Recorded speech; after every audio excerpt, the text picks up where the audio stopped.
All right, we're good to go. Well, thanks for joining me, Dan. Since I guarantee you Regis passed out. He probably has like a beer in hand, and his wife like left him alone on the couch while he was watching the Seahawks game. In Iron City with some tears rolling down his eyes. Complaining about how no one will trade with him. Okay, so we have 4 weeks left, I think, in the season, and I think about 11 teams are still in contention for the playoffs, which is kind of crazy. But the 3 that are out of it have been out of it pretty much since like week 5. Yeah, it's been a pretty crazy year as far as what that goes. Not only it's been a weird season as far as teams going like starting 0-5 or 0-6 or whatever. But yeah, I'm at 6-3 at number 3. What do you at? You're at 5-4? I'm at 5-4 and 7th right now. 2 other guys are at 5-4 that have lower points than me. My points aren't great, but I mean, if I win 3 of my next 4, I'm in. If I win 2 of my next 4, I'm in with help. I don't have the points to get in, but I don't know. We'll see. I think. I don't know. We'll see. 7-6. There might be a couple 7-6 teams left out this year. That's the thing. That's the thing with the three teams that have been out of it for a long time. It's really going to throw a mix up into it. Normally, you get in 7-6 with points. So, yeah, we'll see. Yeah. All right. Anyways, we're gonna break down. Oh yeah, we're gonna break down today's action, which I have my screen pulled up to see what it was. This trade deadline stuff this year, especially. Since we are now allowed to trade people that were dropped and then picked up, it has created like absolute madness in trade deadline. Today was insane. This whole week was insane. Last week was kind of calm, but people picking up IR players has been just madness. And I think that rule might change next year if we vote on it, that you're not allowed to pick up. You have to keep them at their original draft price. Yeah, that seems like how it's going to go. This year, obviously, we're not going to change it mid-year, but next year it seems like, okay, I drafted Derrick Henry for $13. I dropped him and pick him up for $0. He's not going to be a $10 keeper next year. I mean, there's been a lot of that because Ross has sat on David Johnson all year. When I guarantee he should have dropped him this week. That way he couldn't have been rostered for 4 weeks then, or like he drops him this week then. He's going to drop him. He's going to drop him on the 11th. He's not taking any chances. Is what it's going to happen.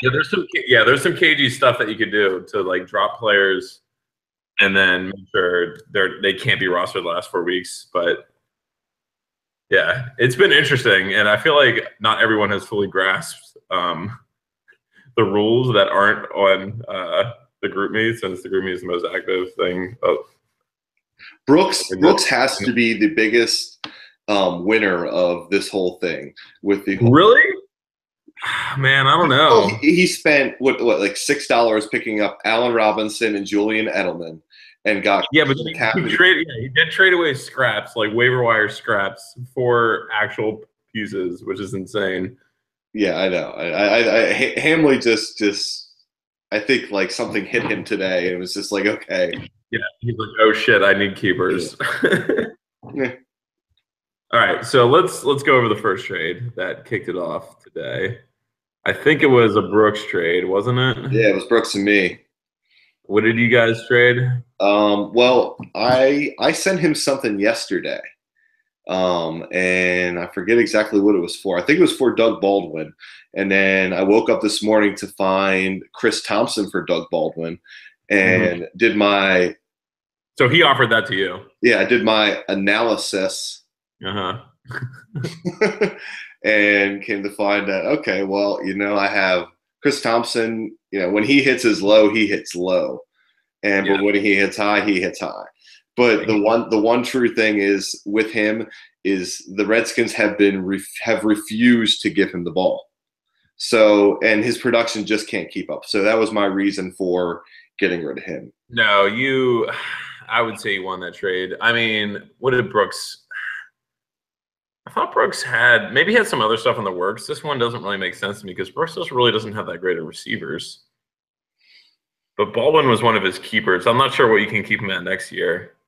I think he was like a keeper at like I think he was like a $20 keeper. So $30 for Baldwin next year isn't really a value, isn't that? Yeah. I mean, Thompson's a better option as a keeper at 14 for him next year than Baldwin. 14. You only got him for $4 this year. $4, yeah.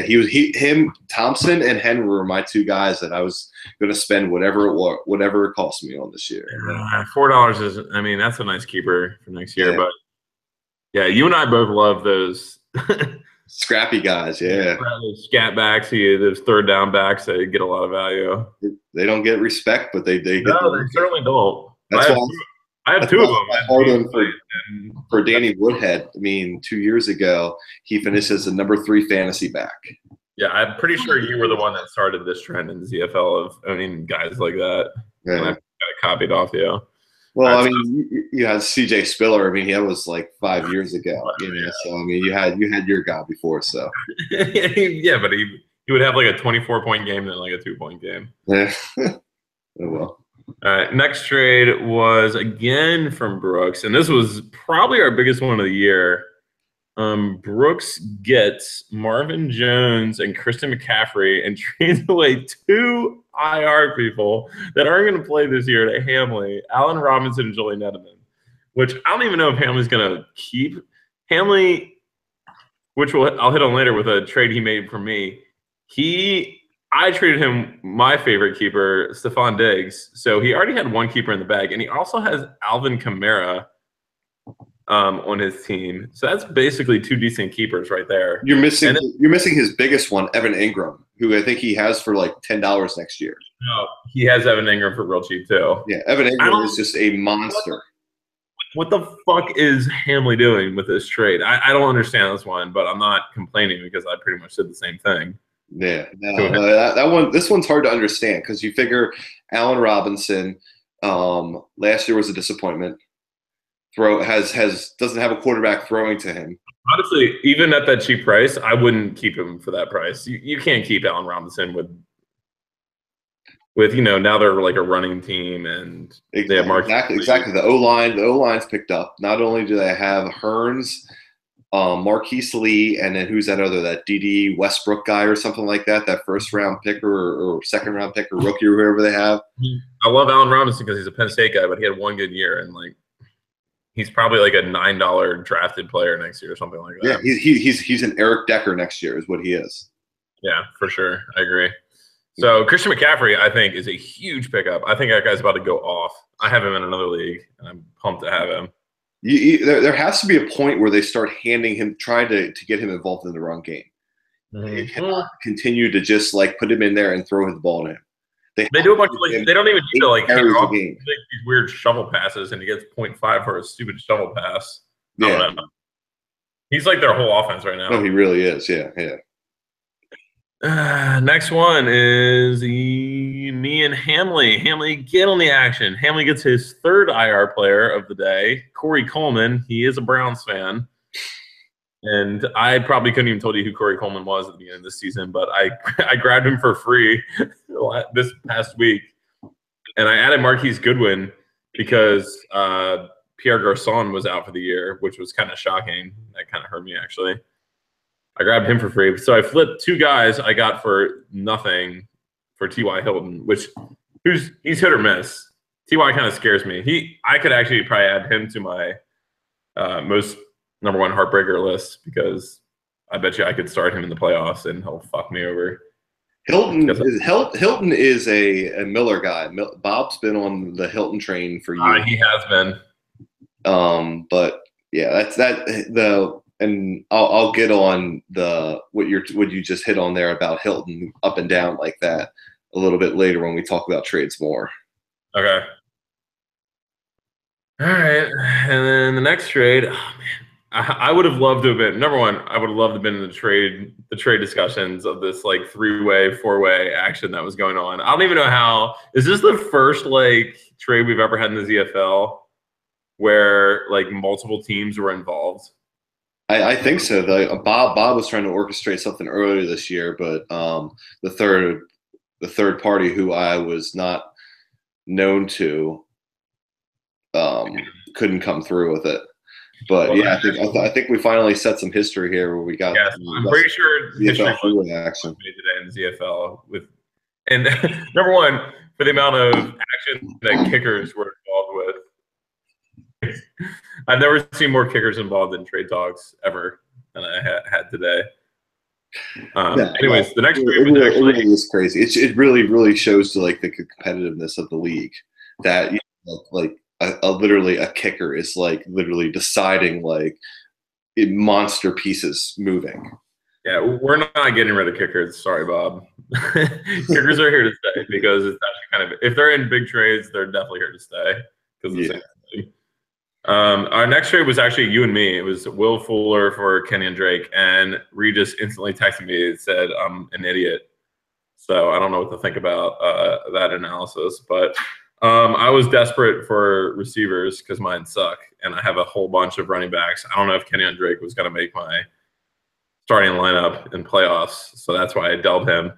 But I kind of regret it now. You can probably keep, if Kenyon like keeps this up, he'll be the bell cow next year, and he looks kind of spicy. He looks kind of good. No, I had him about week 6. I picked him up when Ajayi was not looking good. Well, because of the Dolphins O-line is just complete trash. Anyways, if I had an extra spot on my roster, he would have been that guy. It's just Will Fuller, man. That Deshaun Watson thing just crippled my team. It really did. That was a 2-person one. But like Will Fuller got 8 targets last week, so he's still getting the looks, and he's going to be a T.Y. Hilton now. That's what I'm getting. I mean, that's why I like that too, because I have keeper value with him next year. Because what do you get him for? Like nothing.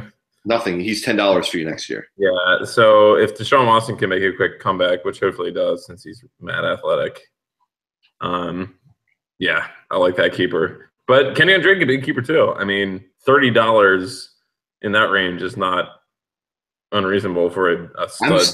I'm still searching for running backs this year. I was hoping Henry would have hit for me by now, but he hasn't. He's still splitting with Murray. Joe Mixon is an RB2-3, hasn't done anything. He's averaging 3 yards a carry. Chris Thompson, he just can't keep up his production. Let's take a look at your team real quick. How many original drafted players are still left on your team? Let's talk about that. I guarantee you have like probably 2. AJ Green, that's 1. Yeah. Let me try and guess this. Okay. Joe Mixon. No, did you get Joe Mixon in a trade? I think I don't remember. Yeah, Mixon was in a trade. Mixon was with the original trade. Tom Brady. Oh, that was a Tony trade. Carr, Joe Mixon, and the kicker swap. I love Mixon, and that really just hasn't panned out yet. That's just a bad team, I think. Yeah. So that's AJ Green. Derrick Henry was definitely one of your originals. Oh man, is that 2? Is that literally 2 players on your team that are still left? One more. Scroll down to the very bottom. Minnesota's defense? I have 3. 3 players. I had the worst draft I've ever had in my life this year. This is classic. I know you make a shit ton of moves, but at least you have, like, stick to a little more your original players in this one. Yeah, I know it's rough. Oh, that's funny. You're still in contention though, so I mean, it pays to be active, which is kind of like a commentary on. I mean, who had the person that had a lot to like gain from keepers is definitely Magnus. He had so many assets. I don't know what the hell he's doing. I've had communications with Magnus, including tonight, and he's still fine. He's still sold on Michael Thomas next year being a $21 keeper as like him and Mack. Marlon Mack. I drafted Marlon Mack and dropped him because he got injured and just didn't have patience to hold on to him. I like Mack as a keeper for sure. Oh yeah. I mean, he's going to have him for $10 next year, so that's a no-brainer to hold on to him. So but his viewpoint is why trade when I have my 2 keepers set, I guess. Yeah. I don't know. Magnus plays by a different set of rules, so I mean, it's hard to get in. I mean, clearly, He likes to zig when we all are zagging. That's his strategy. All right, next trade was one sec. You and the butcher. This is the big one here. You get Jordy. Oh no, hold on. I'm so confused. Actually, why don't you break this down for me? Because there's multiple teams involved and I'm so fucking confused. Let me get there. So it's Tony. So the first one was Tony and the butcher and Paulman. And Tony and Paulman. It was Dion Lewis and Mike Evans. Real hard. My God, I can't believe Tony. What is Paulman thinking here? I do not know. Well, he clearly keeps pointing at the point issue that Zerline has as many more points than Mike Evans does. But I mean, so he gets his guy. He gets his guy. I don't know. That's all I can say about it. Is Greg the leg? That's what Paulman wanted? No way. Paulman didn't win it. Tony wins this one hands down. Tony shows up his running back depth with Dion Lewis, who on any other team would be literally like. He just picked up Dion Lewis on the waivers today, and I'm sure Dion Lewis has been owned by multiple other people this year. I don't know what's going on. This is actually my main ZFL storyline: is Paulman versus Tony and the palpableness of the sexual tension between Tony and Paulman all year. Does Tony just? This is fishy. This I don't know if something went wrong in the bedroom, like they lost a bet or something. Like this is weird. This trade does not make any sense to me.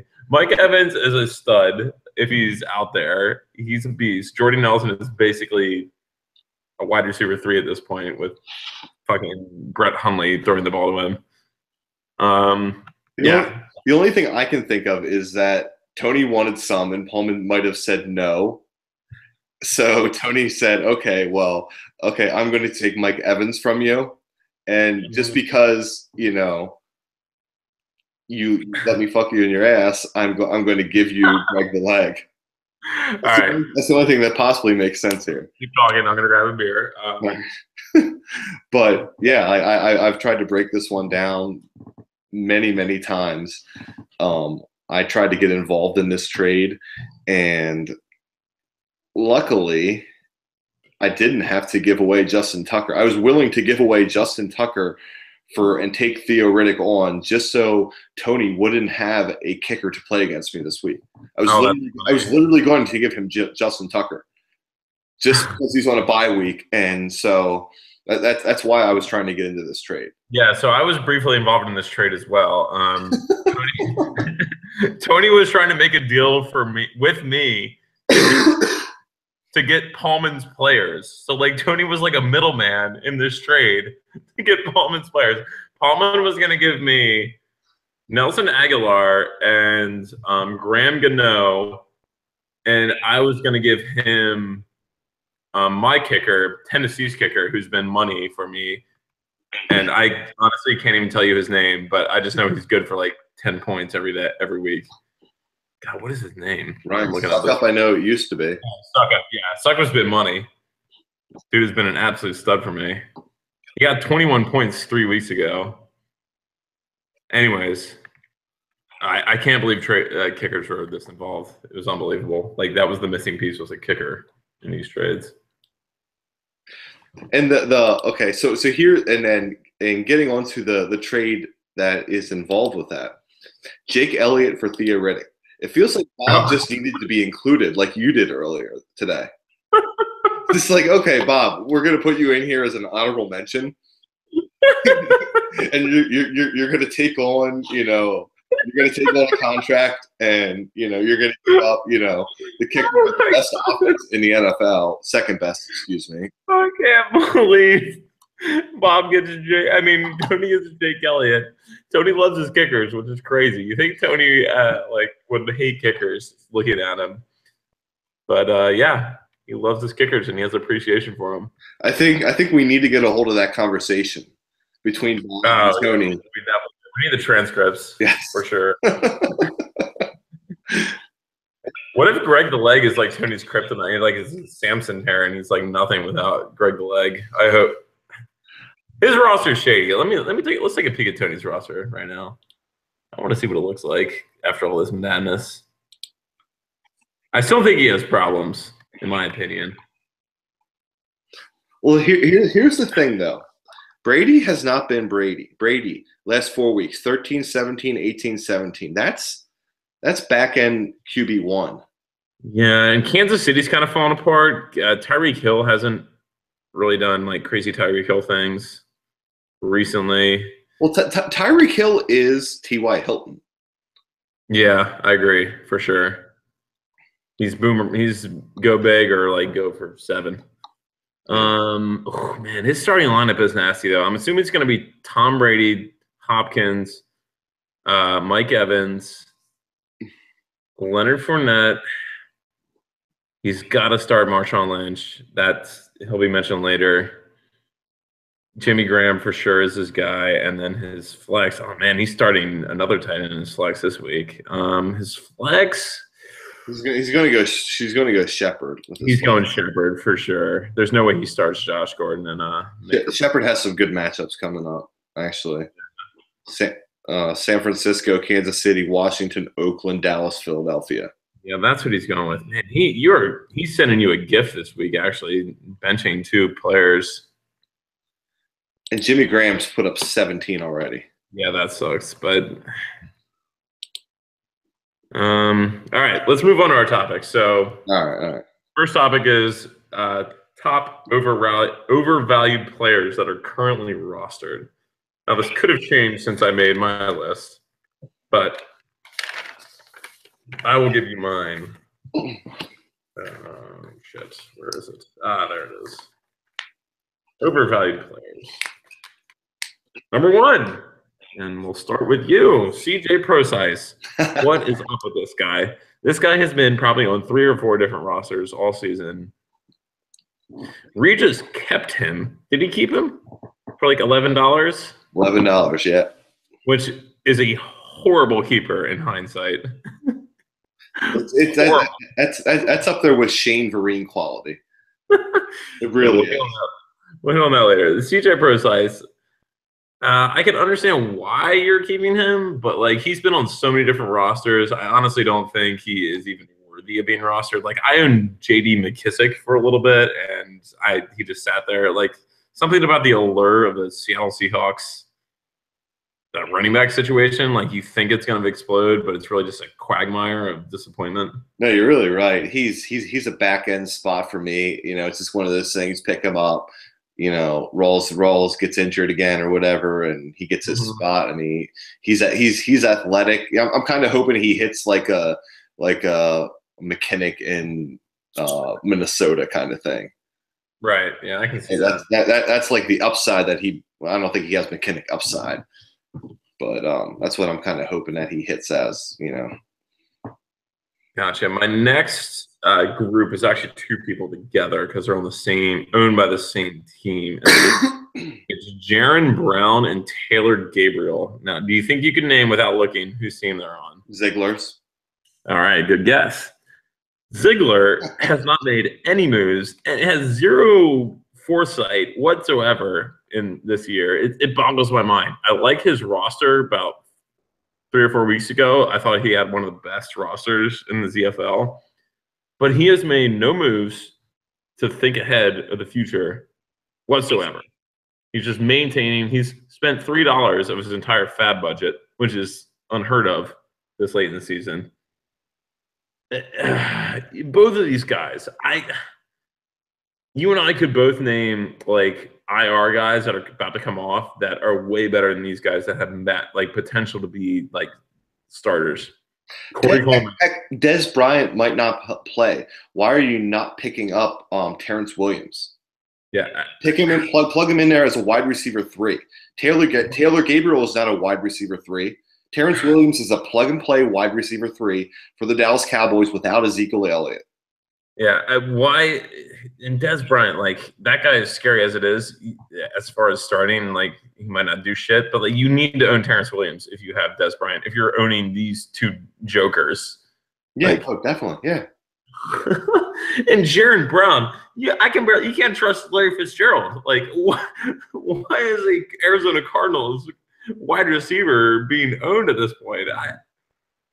I don't understand. This is the Ziegler way. Ziegler is a draft winner, but a terrible GM, midseason manager.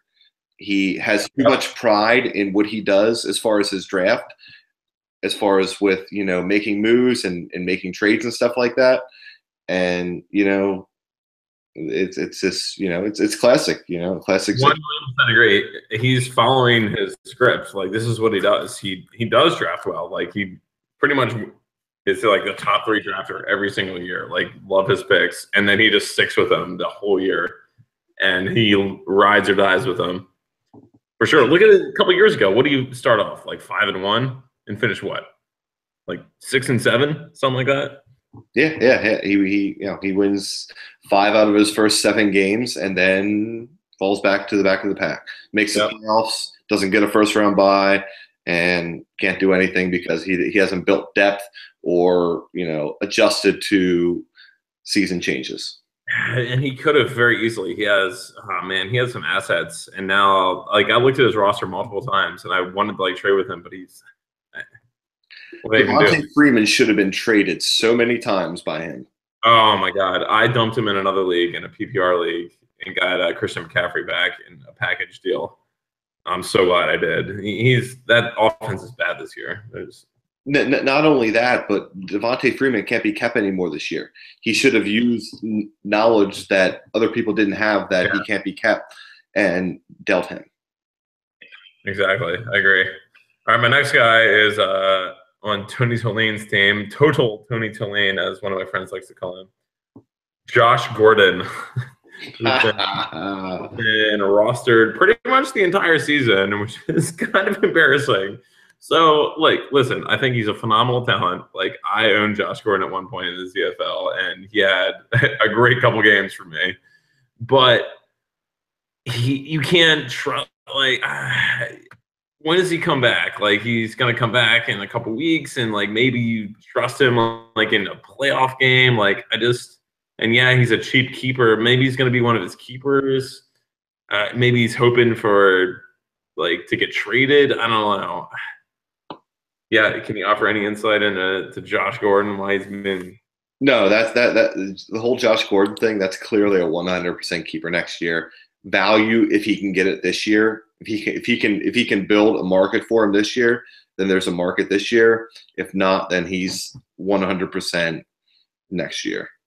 And Tony, to his credit, is very good at building market for players. Like he sticks with his guys, he talks them up, and and no one is buying his Josh Gordon hype. Like he hasn't tried to sell him, but no one is buying what Tony is offering for Josh Gordon as far as what he's going to produce this year.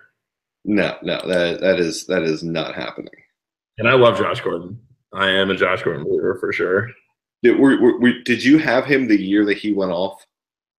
I did. I had him, and I had Kenny Britt when both of them went down with – no, Josh Gordon never went down with Henry. Kenny Britt tore his ACL and had like a massive injury. That was back in the days of the Mulligans, where we would meet there for – Mulligans, yeah. Yeah, good times for sure. Okay, next one is also, I think, on Ziegler's team is Dante Foreman. No, it's not on Ziegler's team. Dante Foreman. That's on Roller's team. That is on Roller's team. I've been trying to get Dante Foreman all year pre Deshaun Watson injury. Because you thought like Lamar Miller started real slow, wasn't looking good. You got it, Thought man. they might start getting chipping into the workload, like suddenly take the job. I can see that. I can see that a little. But he's owned him pretty much the entire season, I believe. And at this point, with that offense looking pathetic, you can pretty much just drop him. I feel like he's droppable. And if we want to comment on that offense, we can talk about your absolute destruction last week. Oh my gosh. I actually felt bad for you. That was, it was not only terrible, but the way that I found out about it was not only through GroupMe, but I was at my daughter's ballet class, which is in the basement of a building where there's zero reception. And so like I got the GroupMe text, but I could not like get access to any internet to confirm it or anything. And I just had to sit there for an hour, like, what is going on? And like, it was just horrible. So I'm sitting in this ballet class in the basement of this building, like trying to connect. My phone says 3G, but I'm not getting any. That is so funny. Just like wondering what's going on. It was probably there goes 30 points a week. I honestly couldn't believe it when it came out. I thought it was like a fake news, a Fournette thing that Pullman posted today. That's unbelievable. An absolute destruction of your team in one swing. That's all right. But you've rebounded. You've actually built your team back up. Like somehow you have Ben Roethlisberger starting, which is like a decent, formerly decent. Yeah, Roethlisberger's better at home. 4 of his next 6 games are at home. So I mean, I wanted Jared Goff, but Reggie played keep away with me for a week there. Picked him up. Reggie owns Jared Goff. No, Reggie picked him up and then dropped him a day later, so he would go on waivers. So I couldn't. Cheeky move, Reg. Yeah. He thinks he's smooth, but I know that he doesn't. He does think he's smooth. Trust me, he definitely does. Do you have any guys to add to this shouldn't be owned list? Shouldn't be owned list. I mean, you hit on a lot of them. I have a couple to add to, like, I think one of the next lists that you have coming up. Okay. I'll go on the next list. This is a heartbreaker list, which is a good one. This is a list that basically people that you have to start almost, and in playoffs and when it matters, they're just gonna bone you hard. Like, but you have to start them, unless you make the ballsiest of calls to not start them. So I'm gonna run down my list real quick. I'm gonna list all 4 of them. It's Marshawn Lynch, Dez Bryant, Aaron Jones, and Cam Newton. I think 3 of them are pretty obvious. Marshawn Lynch, he's touchdown dependent. Dez Bryant, it's just a name at this point, in my opinion. But he does get a lot of looks, especially if Zeke's suspended. So maybe I might take him off. I might take Dez off. Okay. Cam Newton, which total hit or miss. And he's on Ross's team, which somehow Ross has built his team back up to be in playoff contention. But you have to start him, obviously. And he could just give you like 7 points or 8 points in the week that you start him. But the biggest one is definitely Aaron Jones. Reggie's pride and joy, Aaron Jones. He thought he got like the best pickup of the year. But it turns out that actually him and Ty Montgomery are actually in a timeshare now. So Aaron Jones went from getting like 20 points in a week to getting like 10 touches, 30 yards. So I kind of like that. I think that was funny. But he has to start him. He pretty much has to start him. But he owns both of those, so he has to make a decision now. Aaron Jones or Ty Montgomery. He's a little bit in trouble. Do you have anyone for this group? Yeah. The first one I'm going to name here might be a little bit of a shocker, but Julio Jones. Oh, man. That is a good one. Julio Jones, not only battling injuries all year, okay?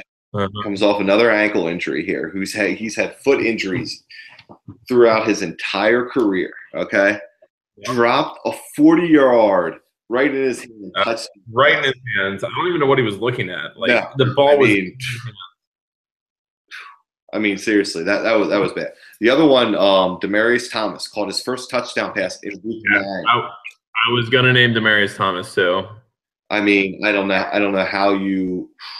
I mean, like Demaryius Thomas or.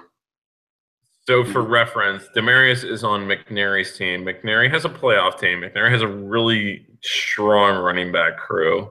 And that's really all I'm looking at is just like the teams that are going to be in the playoffs here too. Yes, that's all I was looking at as well. Man, McNary's team, scary, very consistent team. Like he's going to put up points regardless, but maybe not like top line points.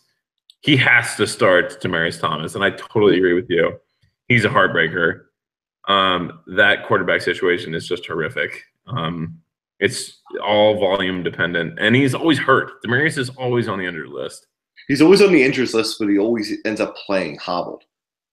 Yeah, I agree. And he has no replacement for him whatsoever. Like he's gonna be in there. My third one is Jordy Nelson. I mean, Brett Hundley is horrendous. I mean, Nelson is their outside receiver. Okay. They don't have a running game right now. It's in a timeshare between, just like you said, Jones and Montgomery. So it's not like they can pound the ball to give Hundley time. And I mean, if anything, you would think that like Randall Cobb would be a benefit from this. Who's on the waiver wire? Need I say? Go get him. Yeah, go get their third receiver. Yeah, I mean, it's horrendous. Not only do they have 3 phenomenal receivers, they have no one to throw the ball to. So yeah. I mean, Jordy Nelson, like you drafted him. I mean, when he was traded pre-Aaron Rodgers, so he was traded as a top 5 receiver, and now like it's hard to trust him inside the top 20. That's crazy how much value is dependent on the receiver. Like he has to be the most dependent out of any of those guys on his quarterback. And now he's on. I almost tried to trade for. I did try and trade for Jordy. I tried to trade straight up James White for Jordy Nelson from Tony, and Tony wasn't budging. In hindsight, that would probably, he got better value than he could have gotten for that. He traded him to Pullman's team, and now Pullman's going to have a tough decision to make. He's starting him this week, but he's also has Nelson Aguilar and Cooper Kupp on his team. So I would bet Jordy doesn't even crack the starting lineup if Pullman's like making a run in the playoffs. That's what gets me back to that trade. It's okay. So you have Mike Evans or Jordy Nelson. Okay, let's just talk about them two one for one, straight up here. Okay. Mm-hmm. Jameis Winston's at 2 weeks. Okay. Would you rather have Jameis Winston in 2 weeks throwing to Mike Evans, or in 2 weeks would you rather have Brett Hundley throwing to Jordy Nelson? I mean, that's not even a question. Okay. With the original quarterbacks, I would say Jordy Nelson for Mike Evans. I would pick Mike Evans over Jordy Nelson. Yeah, I would still pick Mike Evans. Yeah. And then you throw in Greg Zuerlein. Okay. Greg the Leg. Okay. Whatever. He has here's the dirty rant here. Okay, so we'll look into Greg. Greg's scoring this year has been absolutely phenomenal. Steven Gostkowski, 2012 to 2015. Right, I get it. But we're going to talk about the last. Let's look at the recent time. The last 4 weeks, there was a guy on the waiver wire that I picked up for Justin Tucker this week, who over the past 4 weeks has outscored Greg Zuerlein. Who is it? Kai Forbath, Minnesota kicker. Over the past 4 weeks, and we're talking about I'm not saying like, okay, Greg had a bye and Kai didn't have a bye. We're just literally talking the past 4 weeks they played. And like I didn't even put in a waiver wire claim. I was still upset about Deshaun Watson that I didn't even put in any waiver wire claims, and I was still mad at you. So yeah, I literally scrapped this guy who's been the #1 kicker over the past 4 weeks played for nothing, and then he's like a key lynch, and a kicker is a key linchpin. Wow, yeah. Sherman. I think Richard Sherman might have torn his Achilles in this game. Really? Yeah, That's a horrific injury. See, that's what I agree with you. I don't really care how much a kicker has, how many points he's gotten to this point. I care more about like you can find matchup based kickers with some value. You can play that game like defenses to an extent, but probably kickers it's easier to do. You can find guys like I'm sorry, like kicking points is somewhat dependent. It's like random. You just can't predict it to an extent. You can't predict it, but you can. Last week, Kyle Rudolph, when I played you, was on a bye. I picked up Tyler Higbee, I don't even know. I think the Rams tight end. Okay. No, yeah, the Rams. Did not score a single touchdown all year, but the Giants were the worst at playing against the tight end. And every single other team's tight end scored a touchdown against them. So I figured, okay, well, I'm going to get 6.1 points, 6.2 points, whatever. You know what I mean? 6.6 points. You got like 7 point something. 7 points. And I got 7.6 points, which is for a tight end fill-in is absolutely phenomenal. Yeah. And that's a clear matchup-based thing. Yeah, I agree. I did the same thing that week. My Jordan Reed was out, so I picked up A.J. Derby on the Broncos because I thought the Eagles had a shit like tight end pass defense. But he got like 1.3 points or some shit like that. And I thought about picking up Higbee. He was one of the guys on my list. Like we were probably playing a little cat and mouse, like who we would pick up. ZFL throwback here. What year did you win the title? 13? Yeah, with AJ. I mean, with AP. Okay, 13. You played Zach Thomas. The Seahawks. Is it Zach Thomas? Is that who it is? The Seahawks tight end. Yeah. Zach Miller. Zach Miller. Seahawks. Zach Miller, Seahawks tight end.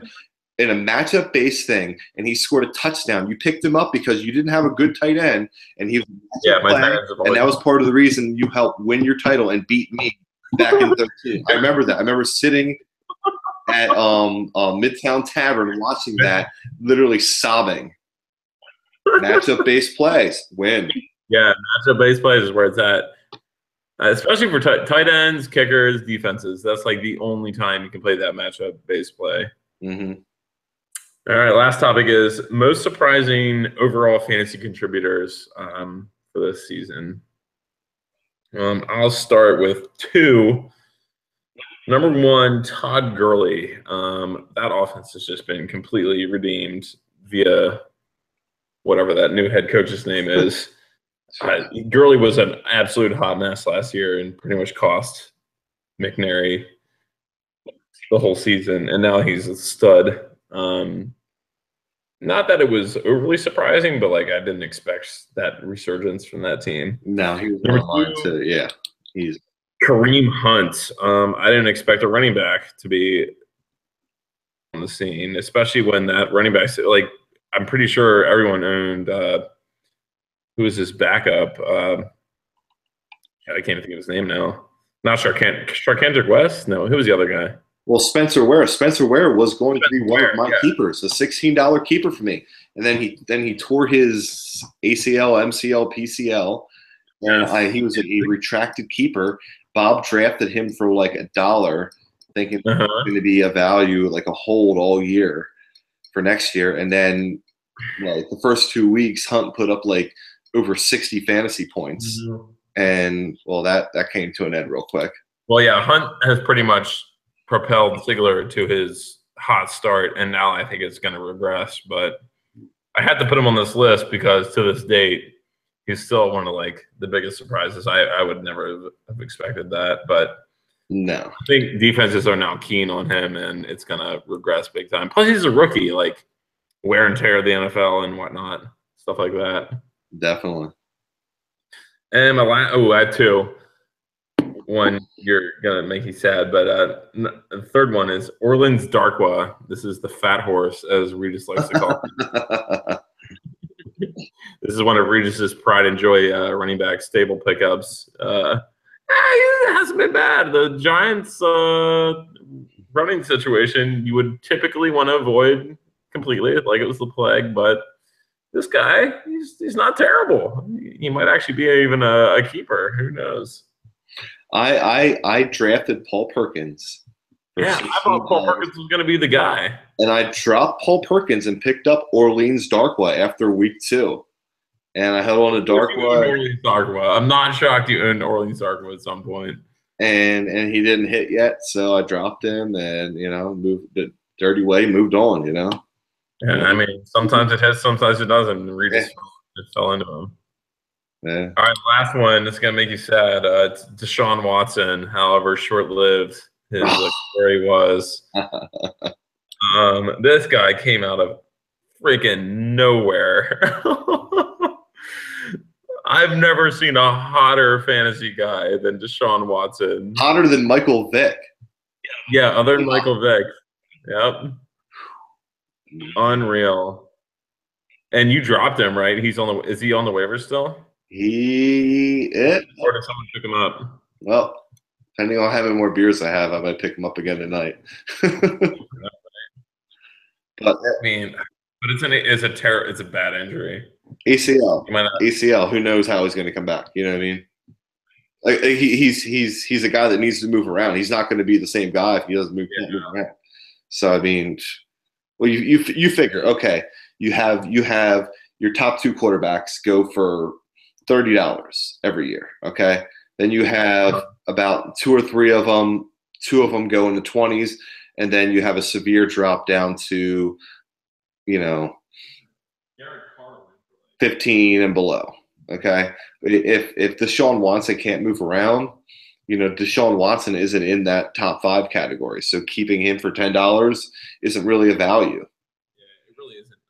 Quarterbacks, I think next year the trend's going to continue. They're just going to be as cheap as they were before. I don't see their value increasing that much. Well, it's going to be really strange next year because Aaron Rodgers is going to be kept for $14, and he's normally a $30 keeper. Tom Brady, at 41 years old, is not going to be kept for in his 30s. Right. I mean, not just kept. He just isn't going to go for $30. Man, I don't know. There's so much. Yeah, Aaron Rodgers is definitely going to be kept by Ross. That's a no-brainer. It's real cheap. I don't know, man. There's so much quarterback value you can find from week to week. Like Tyrod Taylor, I know you're a Tyrod believer, and that's why I added him. Yeah. That was almost one of my best ads. Oh, it is my best ad. Shit, that just spoiled it. I'll comment on him later. Anyways, okay. Any other surprising contributors for you? Leonard Fournette has been an absolute fucking monster. I mean, like he could literally be like rookie of the year at this point. I mean, like as far as like stability over Kareem Hunt, when Fournette's in there, he's been putting up like 15 to 25 points like he scored a touchdown in every game he played. And with defenses keen in on the run too, like they're not scared of Blake Bortles, like they're trying to stop Fournette. I saw a stat off of Bleacher Report the other day that with Leonard Fournette, the Jaguars are rushing for 160 yards, and then without Fournette, they're actually rushing for 4 more yards in the games that he's not been in. Wow. So his injury game and his suspension game, the Jaguars actually rushed for 4 more yards, an average of 4 more yards. Dominated. Yeah, they shored up their O line. I mean, if that team they have receivers on the outside, if they can get somebody to throw them the ball, that team and their defense is phenomenal now too. I mean, they can be a dangerous team. I mean, that team is set up to just pound the ball the whole game. I'm shocked Tony hasn't handcuffed Fournette. What an idiot, honestly. Like, there's 2 handcuffs out there. Chris Ivory, who I've always been a Chris Ivory guy, and he's burned me in the past. I've owned him on several teams. I kind of like Chris Ivory. And TJ Yeldon, too, which I don't think he's the true handcuff. I think Ivory's probably the true handcuff. But, yeah, Tony's an idiot. He should have been backing him up. Instead of flashback, Josh Gordon, why own Josh Gordon the whole season when you can own Chris Ivory or TJ Yeldon? Like, that doesn't make any sense to me. Because the mission statement was, we're not just playing for this year, we're playing for next. Yeah. Tony has not only been preaching his mission statement all year, he's been living it. So Not only does he has one loss, this guy, which by definition means he's playing for this year. He should be playing for this year to win it. He hasn't been playing for this year. He has his foot dipped in 2 pools, and we'll see if that pans out for him when other things could have happened. I mean, it's crazy. Like he went no kicker a week and won. Now he's going no kicker and no defense. And let me see, what's the score? What do we have here? Like 17 and some change. 17.7 to 12, and we had Jimmy Graham versus Doug Baldwin. So all right, advantage so far, but he has 2. He's not playing a kicker or a defense. But the important thing is the projections have Tony ahead by 2 points. That's all that matters. Yeah, it's a victory. I'm sorry, Dan. That's a loss for you. Projections don't lie. Tony's projections, yeah, they definitely tell the truth for sure. If we've learned anything from this year, it's to literally just trust what Yahoo says. Oh, that's too funny. Not about Yahoo. God, it must be driving Pullman up a wall that Tony has been winning all these games. I mean, I can only imagine. This is probably why his punishment was to trade away that horribleness that he just did. I don't know. It's hard to say. All right, anyway. Yeah, last topic of the day is best and worst waiver wire moves. I will start with my worst, which is Shane Vereen. Okay, back in October 25th. Okay, this is when ODB went down. That same week, I was like, all right, Shane Vereen, passing down running back. He's going to get a shit ton of action. Let's put in a claim for him. I put in a claim for $22 for him. I think the next closest one was like 7, maybe. All right, didn't do shit that week. Did absolute shit. I sat on him, dropped him, and then I ran into some running back issues later, like a couple weeks ago, where I needed a running back. And I put in another claim for him for $5. The next closest one was 1. So I spent a total of $27 on Shane Vereen, and this guy hasn't even cracked my lineup. So $27 out of my entire fat budget has been wasted on a player that probably is sitting out there on the waivers right now. That's my worst one. No, it's the people like Shane Vereen, Danny Woodhead, Theo Riddick that just drive you up a wall. They win you championships, but they also create headaches for you along the way. Absolutely. How about your worst one? My worst one would have to be Latavius Murray, who I spent $62 on. For sure. Who continues to get over 17 touches a single game and is averaging less than 3 yards a carry, but they still continue to give him the ball, and he gets 6-7 points a week because he gets so much volume. But then you have McKinnon, who's just putting up literally over 20 points a week, who gets half the carries. And you know what pisses me off? I was dropping because he gets so much volume. I was on McKinnon last year. I liked McKinnon. Why is McKinnon good now and not last year? This pisses me off to no end. That was my reason for going for Latavius, not McKinnon. The past 2 years, Latavius finished in the top 13 by the end of the year in fantasy running backs. So I figured, okay, if I get a top 20 running back out of $62, that is value well spent. So, I agree. Well, in hindsight, it looks horrible. Like, I spent probably close to 35, 40 some on Latavius in another league. Oh man, 62. That I'm glad you're on this podcast because that's probably the worst one. It's probably the worst waiver wire out of anyone. Hey, at least I didn't trade Mike Evans for a kicker. Yeah, so there's that.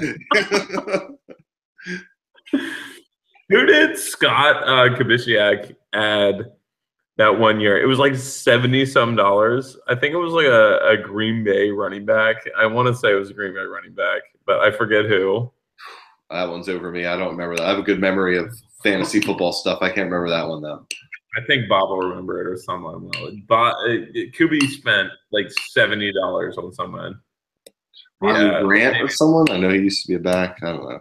Oh, I don't know. Latavius Murray, that's a bad one. yeah. And he's just gonna sit there. He gets 18 touches a game. How can you drop somebody that gets 18 touches a game? I'm pretty sure Bob could run for more yardage per carry than he could.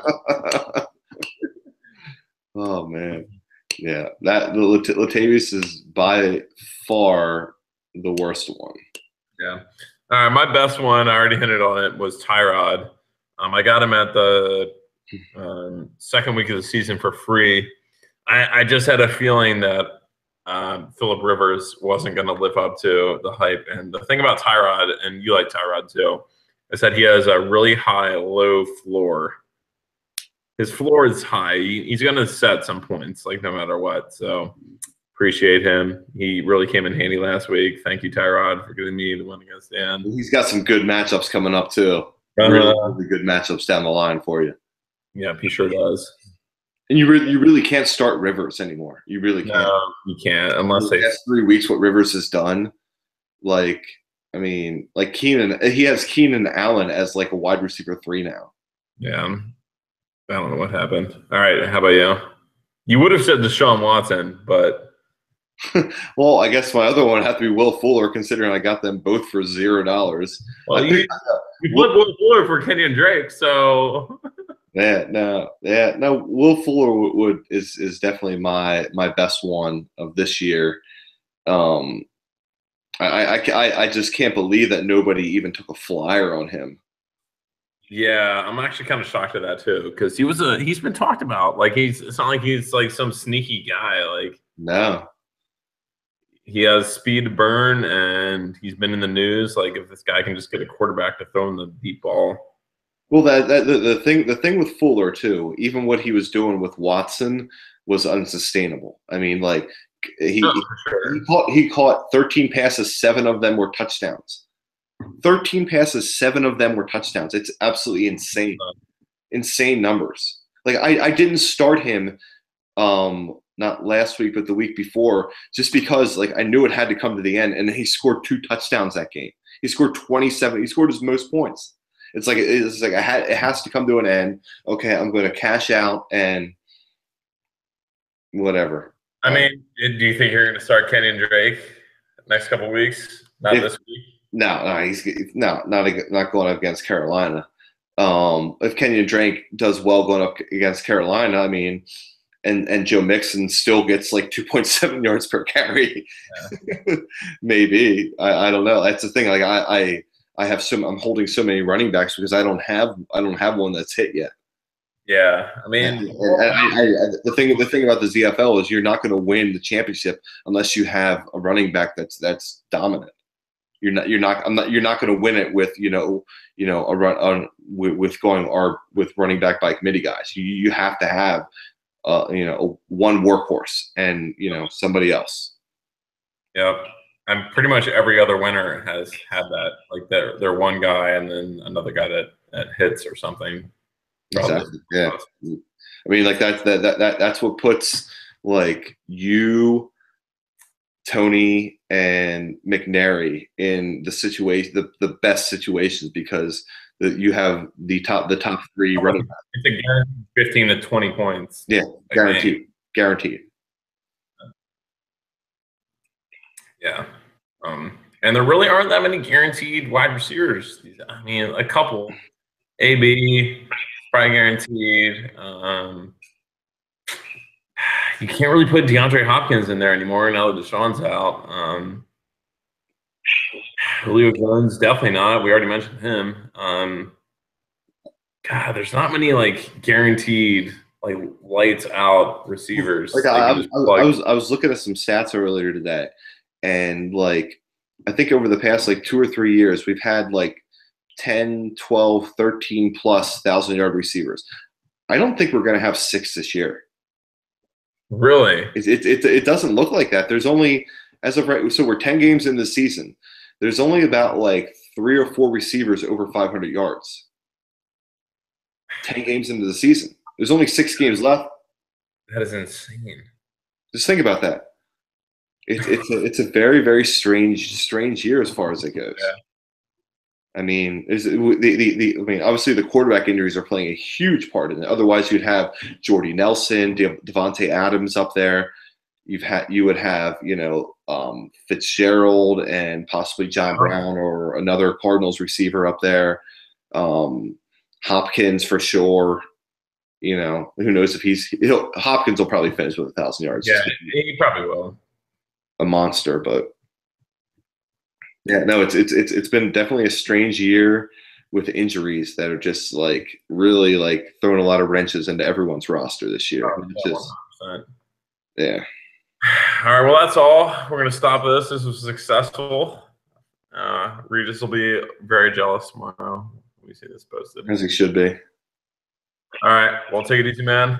I'll talk to you soon tomorrow. All right, ZFL out. Later.